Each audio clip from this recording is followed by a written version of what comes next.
Here's how I manage my time as an Ironman and founder. This is my 4-step process for making sure everything in my life gets done without dealing with stress, anxiety, and all of the worry that comes with just trying to check things off of a to-do list. For me, time management is so much more important than just getting things done though. I remember in high school, I used to hide behind my work and I used to play hockey as well, and I'd hide behind athletics. And what I mean by that is I would use these different things and just immerse myself in them in avoidance of other activities like relationships and friendships and things like that. And I wanted to go to prom. I wanted to do all of these things that high schoolers typically do, but I was just, for whatever reason, nervous to do it, and I would just sit at my house and imagine what it would be like to go to a prom. And I remember my senior year, I went with a date who had a boot on, and I was set up by a friend. But regardless of those weird circumstances, I didn't know her going into it. Going to the prom and actually experiencing that for the first time when I had imagined it for so long, leading up to that in high school, it was just such a great experience, and it led to some regret that I missed out on my high school years and all of those cool experiences that came with it. And since then, I've really been focused on trying to experience as many things in life as possible, because I don't want to look back when I'm 80 and realize that I missed out on all of these different experiences that I could have had. And that, for me, is what time management is all about. Not necessarily reaching more goals and achieving more things, but making sure that I have the time for all of those things that I find important in life in general. So that concept is really what got me started on my Ironman journey, running marathons, because I wanted to experience that. As well as becoming a founder, I wanted to have the freedom that came with owning my own business. And when I first started my journey on these two paths, I always worked from a to-do list. But when I was working from this to-do list, I always found that my mind would wander and wonder if I was actually using my time wisely. I'd be worrying about something that I had to do later on in the week or later on in the month and wonder if I should be doing it right now. Like, is this the best use of my time of what I'm doing right now? Even though the task that I might be doing, which is running ads for my business, might be at the top of the to-do list, are there other things, and like, am I gonna be able to fit those other things in? I also found that I got so focused on checking off the to-do list for my business that I'd forget to make time for relationships. And looking back at my high school experience, I did not want to repeat that. And that's when I saw online that someone recommended using a schedule. So they'd actually block off times during the day and take their to-do list and plot them on this daily schedule. And that worked for me for a time, but what I found was it still wasn't optimized for the longer term goals. Like, I'd have the peace of mind that whatever I was doing that day might be important, but there's certain things that might happen on a weekly basis that I'd say, okay, I'm doing this on a Monday, I'm working on ads, or I'm running this certain distance on a Monday, but what happens on Friday? What should I be doing on other days of the week? I still felt like I was missing some piece of the puzzle to this time management system. And if I didn't solve it, I was worried I would miss out on things that were still important. And I'd continue to have this anxiety in the background of my awareness going to all of these different projects that I could be working on, when I should really just be focusing on the one thing in front of me. And that's when I came across Dan Martell online. He's a serial entrepreneur, and he also coaches 9-figure CEOs and above. He also coaches lower entrepreneurs like me. He has this coaching group called the Elite Coaching Academy. So I highly recommend checking that out if you're interested. But he has this framework called the preloaded year and the perfect week. And using these frameworks, that's when it hit me. You don't have to necessarily be optimizing just for a single day or the task that's at the top of your to-do list, because there are goals that require you to plan months in advance, right? I'm training for an Ironman that's coming up next summer. That's like 6 months away. If I didn't have a step-by-step plan of things that I was going to hit in those 6 months, let's just say at month 3 out of 6, I should be able to do a half Ironman, right? I would have no way to plan all of that out if I was only scheduling my time on a day-to-day basis. It's kind of like a semester system in college, right? All of your exams are at the end of the semester, and there are certain milestones and things that you have to learn in a certain sequence, right? And if you just took the curriculum and you started checking it off box by box, you may spend way too long on weeks 1 and 2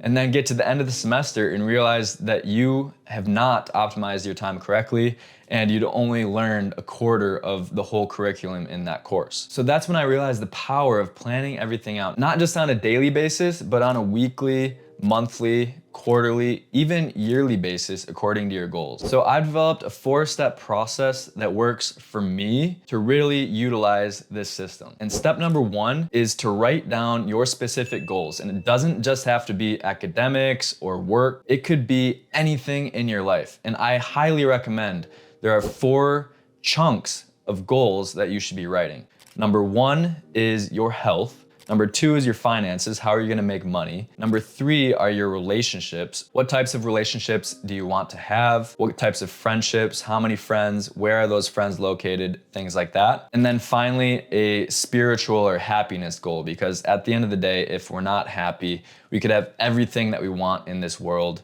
but happiness and should be the ultimate goal for everyone. So once you have your specific goals as well as a date and time written on those goals, now it's time to actually plan out on the calendar what are those milestones in time that you're willing to commit to each of them. So for example, for me, I'm training for an Ironman and I also wanted to build my business to 7 figures, right? So those are 2 things, and there could be others, but this is just for sake of an example, let's keep it simple. So the Ironman goal, that's pretty basic. There's a set date for race day, and then you can Google what a schedule should be or what a training plan should be for those races. Then you can easily take that schedule and line it up on your calendar so you're hitting all of those workouts on each day that they should happen. And then if there's any milestones along the way, you can plot that as a big day in your calendar and make sure that you are hitting the goals along the way so that you're prepared for race day when that time comes. For my 7-figure business goal, this was a little bit different. I had to focus on those activities that were really going to drive the needle and reverse engineer how we were going to get to 7 figures as a company. So I listed out on a document, basically a to-do list of everything that we could do as a company and I could do myself in order to hit those 7-figure goals. And then we rank ordered them based on what was the highest probability and confidence that we had for importance of these different activities, right? So on that list, we could have run more Facebook ads, increase ad spend budget to book more sales calls, hire another sales rep, do more organic outreach and cold DMs on Facebook. All of these different things that could drive business, and then also improving the product. So all of those things went in a list, and then we'd prioritize the different things and how much effort and time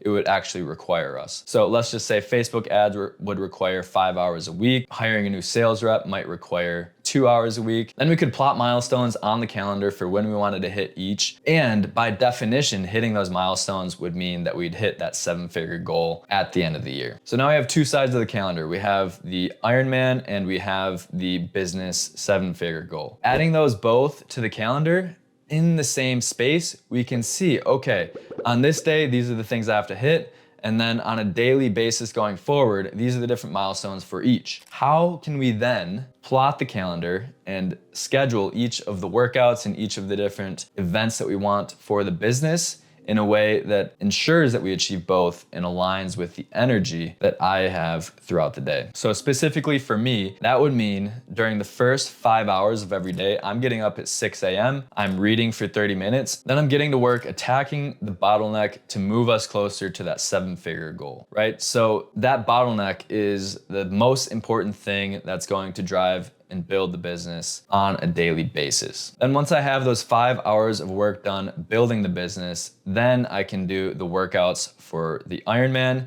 as well as any meetings and things that are required on a day-to-day basis to keep the business operating. Step number 3 is to measure your results. So there are probably going to be certain sub-milestones in that long-term goal. And if we were taking the example of a college course, the end goal might be getting an A on the final exam and an A in the course overall. But there are going to be certain milestones and tests that happen along the way. And those are kind of like It's not the end result, but we can use them as a way to track and measure our progress and make sure that we're on the right track. So we use those sub-milestones as feedback. And then step number 4 is to iterate by writing and journaling. So at the end of every day, at the end of every week, and the end of every month, we're going to do a review of that time period. So daily, what happened during this day? Was I able to stick to the schedule that I had on my calendar? And if I wasn't, why didn't that happen, right? So for me, sometimes I stay up too late and I sleep in. So I'm not able to get the full 5 hours of work done in the morning that I want to do. So at night, I'm going to write that down and make sure that the following day, I'm able to get to bed earlier to set myself up for success later on. If you find yourself procrastinating around studying or doing a certain task, maybe you have to change up the time period that you do it in. If there's something really difficult, like a study project that you want to work on and it's a little bit more longer term, but you find yourself procrastinating on it, maybe move that to the beginning of the day, the first couple hours when you have the most energy. And the second part of writing that's super helpful is to actually write out your process and what you're committing to as a result of your reflections, right? So let's just say you decide to focus on that 2-hour project at the beginning of every day. You'd write down on a sheet of paper physically, starting every day, Monday through Friday, I will sit down for 2 hours and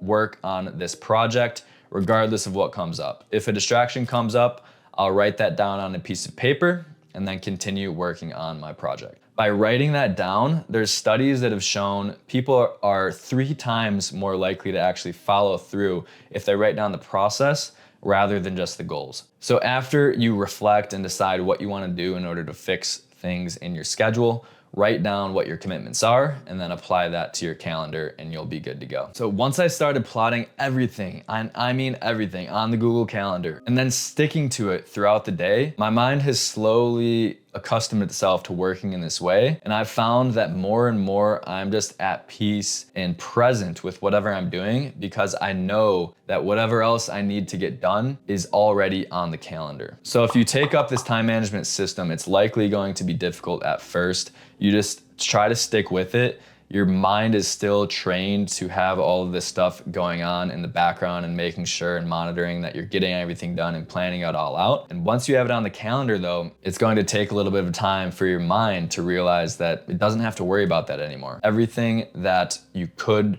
potentially get done is already going to be on the calendar. And if anything comes up, just write it down and you can apply it later to your calendar. And the real transformation that I've experienced from this process is the knowing through self-reflection that everything that's on my calendar, if I commit to it and I actually go through the day and do everything that I said I would want to do, 5 hours work in the morning, getting my Ironman trainings in the afternoon, making sure that I have time for friends and family and I'm doing nutrition properly and things like that. If I stick to my calendar every single day, every week, every month, then I know that at the end of my life, I will look back and just say to myself, wow, what an amazing life. And really, what more could you want from a life? So I encourage you to at least examine where you're spending your time and make sure, use that frame of if you're at 80 and on your deathbed, what would you say about your life right now? What are you doing? What are you spending time on? Is it the right things or could you be spending your time better to minimize your regrets in the future? So hopefully this framework was helpful for you guys. If you enjoyed the video, click right here. This is my latest video and I look forward to seeing you in the next one. Leave a comment, leave a like, and see you guys next time.